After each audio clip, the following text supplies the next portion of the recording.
여러분 안녕하세요. 오롱장입니다. 오늘은 좀 눈에 확 들어올 정도로 좀 좋은 글이 있어서 이걸 좀 같이 공유하고 싶어서 영상을 켰습니다. 시청하시기 전에 구독하기, 좋아요, 멤버십까지 부탁드리겠습니다. 다주택자 억압했는데 무주택자가 고통받는 이유. 김경환 서강대 경제학부 교수님께서 쓰신 걸로 알고 있고요. 맨 밑에 나와 있었는데 맞습니다. 자, 일단 내용은 쉽습니다. 다주택자를 분명히 억압을 했는데 무주택자가 왜 고통을 받아야 하냐 이거에 대해서 어떤 통계나 논리적으로 좀 풀어내신 글이에요. 참고로 미리 말씀드리면 저는 맞는 말씀이라고 생각을 합니다. 지금 생각해보면 참 재미있죠. 예전에 지금 2017년도부터 여러분도 같이 한번 생각을 해보세요. 처음에는 다주택자를 규제를 했죠. 다주택자 중에서도 또 사고팔고 많이 하는 단기적으로 사고팔고 많이 하는 사람을 규제하다가 그냥 다주택자를 규제를 하다가 그 다음에는 뭐 아시겠지만 그냥 집을 살려는 사람은 다 규제하다가 지금은 전세입자를 규제하고 있죠. 아마 월세입자도 좀 규제를 하겠죠.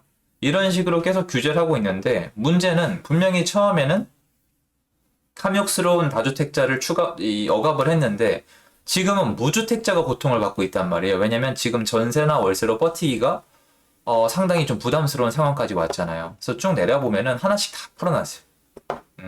보면은 이 주요 국가의 주택 점유 형태 이렇게 자가 민간임대 쭉 풀어놨고요. 저희가 자가가 좀 이게 높은 편은 아니에요. 그래서 임대 시장이 되게 중요한데 임대 시장의 80%를 민간에서 차지하고 있죠. 다주택자의 또 다른 이름은 뭐예요? 민간 임대 주택 공급자예요. 공급자란 말이에요. 우리가 생각하는 그냥 무조건 적폐 나쁜 사람들이 아니라 분명히 사회적으로 하는 역할이 있어요. 제가 예전에 라이브에서 말씀드렸잖아요. 거미라는 존재가 있어요. 거미. 팔다리 8개, 징그럽잖아요. 하지만 얘가 어떻게 생겼든지 간에 여러분이 얘를 좋아하든 나쁘든지 간에 뉴스에서 얘에 대해서 뭐라고 떠들지 간에 생태계에서 얘가 하는 역할이 있고 얘가 빠져버리면 분명히 부작용이 있어요. 하이에나도 마찬가지예요. 하이에나. 하이에나가 애니메이션만 키면 악당이거든요. 애들도 악당인 줄 알고 나쁜 애들인 줄 알아요. 근데 아시죠? 하이에나는 나쁘고 좋고가 없어요. 하이에나는 그냥 하이에나예요. 하이에나가 우리 눈에 나쁘다고 해서 언론에서 나쁘다고 떠든다고 해서 누군가 나쁘다고 선동한다고 해서 없앴다가는 아시겠지만 거기 쓰레기 처리는 더 전혀 안 되겠죠. 역할이 있단 말이에요. 미워 보이더라도 역할이 있어요. 그래서 다주택자의 또 다른 이름은 어쨌건 민간 임대주택 공급자이다. 또 요거고요. 임대 시장에서 다주택자의 역할을 인정을 해야 시장이 안정화될 수 있다. 이런 얘기를 쭉 써놓으셨어요. 여러분이 시간 되시면은 한번 검색해서 읽어보시면 좋을 것 같아요. 매일경제에 올라왔어요. 매일경제에 올라왔고 요거 기사 제목 치시면 나오거든요. 저는 아쉬운 게 뭐냐면 내용이 너무너무 좋은데 이런 기사가 왜 이제야 나왔지? 라는 생각이 들어요. 그래서 저도 이제 다시 한번 느끼는 건데 지금까지 이런 기사가 나올 수가 없었나 보다라는 생각이 들어요. 여러분 생각은 좀 어떠신지 모르겠어요. 저는 주변에 이런 사실에 대해서 알고 있던 분들이 굉장히 많이 있거든요. 다주택자를 억압을 하면 전세 시장이 상승할 수밖에 없다. 또 지금은 임대 3법 때문에 가려져서 임대 3법 하나 때문에 전세 시장이 힘들다고 알고 계시는 분들이 많은데 절대 그게 아니라 애시당초 다주택자가 부동산 시장에서 하는 역할에 대해서 완전히 무시를 하고 전혀 이렇게 존중을 하지 않았기 때문에 전세 시장의 어떤 불안감에 대해서는 당연히 예측됐던 것이거든요.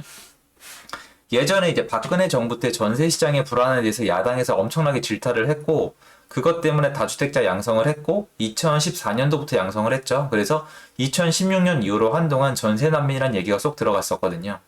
물론 부작용도 있겠죠. 근데 이게 주택이 여러분 수도권에 특히 서울의 주택 사람들이 원하는 아파트 개수가 절대적으로 상대적으로 부족할 경우에는 방법이 없어요. 전세를 잡으면은 매매가 문제고 매매를 잡으면 전세가 문제고 둘 다 잡으려면은 신규 공급을 엄청나게 잘해줘야 돼요. 굉장히 어렵거든요. 둘 다 잡기. 근데 지금은 거꾸로 둘 다 올라가고 있죠.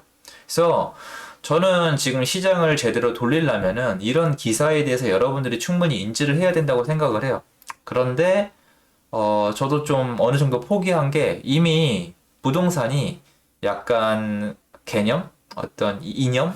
사람의 생각? 정치적인 문제로 변질이 돼서 예를 들어서 제가 이게 다주택자의 역할에 대해서 얘기하면은 그냥 무조건 뭐 폭등론자 아니면 뭐 적폐 이렇게 생각하는 분들이 많고 거꾸로 또 다주택자에 대해서 그냥 무조건 나쁘다라고 얘기를 하면은 시장 논리를 모르는 멍청한 사람이라고 얘기를 해서 서로 이렇게 싸우고 있는 모습이에요. 그런데 제가 느껴봤을 때는 주택을 가지고 계신 분들, 그리고 주택시장에서 오래 활동하신 분들, 그리고 이 정도 이제 어른들이나 이제 전문가 분들은 지금 이런 기사가 늦게 나왔을 뿐이지 이 사실에 대해서 충분히 인지하고 계셨어요. 그건 제가 알아요. 왜냐면 제가 만나면 얘기를 해주시는데 어디 공공적으로 발언을 못 하세요. 왜 그러냐면은 거기에 본인의 어떤 커리어나 아니면 본인의 앞으로의 어떤 중요한 수입원이 달려있기 때문에 그렇게 할 수가 없는 거죠. 제 생각엔 정작 여러분이 보고 있는 뭐 SBS나 KBS나 이렇게 주요 공공 이게 방송 있잖아요. 거기에 뉴스 틀면 나오는 부동산 전문가분들이 계시잖아요. 제 생각에 그분들도 다 알고 있었을 거라고 생각을 해요. 다 알고 있을 거라고 생각을 하는데 말을 못 하는 거죠. 중화시키고 희석시켜야 되는 거예요. 그리고 지금 이런 기사가 나왔을 때 제가 우월한 생각이 드는 게 지금 여러분이 딱 혼란스럽게 좋은 게 기사들이 어떤 기사가 나오냐면은 서울 아파트가 하락했다. 1억이 떨어졌다. 3억이 떨어졌다. 그리고 특수 거래 사례를 찾아서 떡 넣어요. 기도 안 차는데 그냥 그거에 대해서 다루기도 귀찮을 정도예요. 아무런 가치 없는. 상승률이 내려갔다. 매물이 쌓이고 있다. 상승률이 내려갔다는 건 뭐예요? 아직도 상승하고 있다. 매물이 올라갔다. 3만 건에서 4만 건으로 올라갔다. 작년에 평균 6만 건 이상이었고 작년에 제일 많을 때가 서울에 8만 건이었거든요. 작년에 서울에 매물이 8만 건이 제일 많았을 텐데 지금 3만 건에서 4만 건으로 올라갔다고 난리를 치는 거예요. 그래봤자 작년에 반토막입니다. 그러니까 이렇게 뭔가 좀 의도를 가지고 있는 기사가 되게 많은 상황에서 의도 없이 그냥 팩트만 전달하는 게 나온 거예요. 그래서 이거는 꼭 읽어보라고 말씀을 드리고 싶어요. 여기 교수님께서 어디에도 앞으로 부동산 시장은 계속 상승할 거다 이런 얘기 없어요. 교수님이 원하는 건 지금 시장을 그나마 정상적으로 돌리려면 수급이라도 똑바로 다시 맞추려면은 이 부분에 대해서 누가 얘기를 해야 된다. 즉 다시 얘기해서 결론부터 얘기하면은 지금 주택시장의 문제는 전세시장의 문제인데 그 코어 제일 중요한 점엔 뭐가 있냐면은 이 부동산 시장을 이루고 있는 어떤 생태계를 이루고 있는 하나의 요소가 빠졌다는 거예요. 기둥이. 하이에나 생각해 보세요. 여러분이 싫어하더라도 좋든 싫든 간에 하이에나도 하는 역할이 있잖아요. 여태까지 쭉 그래 왔잖아요. 역사적으로. 근데 그거에 대해서 무시하지 마라. 그리고 이거를 쓰신 분이 거의 없어요. 이게 핵심 개념이거든요. 다주택자의 또 다른 이름은 민간 임대주택 공급자다. 생각을 해보세요. 정말로. 내가 전세로 살고 있다. 월세로 살고 있다. 그러면 집주인이 있는 거 아니에요? 쉽게 생각을 해봅시다. 여기 많이 안 계시겠지만 지금은 좀 얘기 꺼내기 예민한 시기지만 내가 자영업을 하고 싶어요. 내가 자영업이나 아니면 사무실을 차리고 싶어요. 내가 사업을 한번 해보고 싶어요. 그러면 사무실이 있어야 되잖아요. 근데 사무실이 여러분 나가보면은 정말 요새 몇십억씩 하거든요. 그냥 애들 장난 아니에요. 몇십억 부르는 게. 평당 7천, 평당 1억, 강남 가면 평당 2억 2천, 2억 5천까지 부르는데 그러면 그거 살 수 있어요? 살 수 없잖아요. 그럼 살 수 없으면 사무실을 차릴 수 없는 거예요? 아니죠. 월세로 빌리면 되잖아요. 절대 잊으면 안 되는 게 뭐예요? 건물주가 없으면 이걸 빌릴 수도 없죠. 건물주가 없으면 이걸 빌릴 수도 없죠.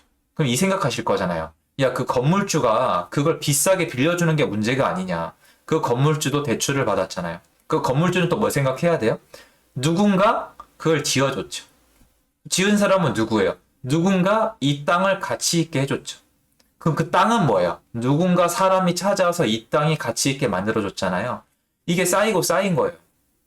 어딘가 사람이 몰려들었고 그 땅이 가치가 있어졌고 그래서 누군가 건축을 해줬고 건축을 해준 다음에 가치가 올라가니까 누군가 소유하게 됐고 그리고 누군가 사용하게 됐고 각각 단계에서 대가를 치른 것 뿐이기 때문에 무조건 내 입장에서 월세가 비싸다, 건물주는 나쁘다고 얘기하면 안 돼요. 그 전전 단계가 있는 거예요. 우리가 스마트폰을 쓰기 전에 스마트폰 안에 전화기도 있고 계산기도 있고 여러 가지 기능이 있죠. 우리 선조들이 다 발명해 놓은 거잖아요. 그게 차곡차곡 쌓여서 지금 우리가 이렇게 핸드폰을 쓰고 있는 거잖아요. 스마트폰을. 그러면 무조건 스마트폰이 비싸다고 할 게 아니라 이 안에 들어갔던 역사를 생각하면 되잖아요. 부동산 시장이 그런데 민간 임대 주택 공급자는 대한민국 시장에서 사라진 적이 없어요. 계속 있었는데 이번 정권에서 유달리 이 사람들을 없애버렸잖아요. 그 부작용이 지금이에요. 그래서 저는 여러분이 지금 시간만 되면 아예 다 같이 읽어드리고 싶은데 이 기사는 꼭 같이 읽어봤으면 좋겠다. 이런 취지에서 영상을 좀 만들어 봤습니다. 한번 꼭 읽어보세요. 영상 도움됐으면 좋겠고요. 제 영상은 여기까지입니다. 감사합니다.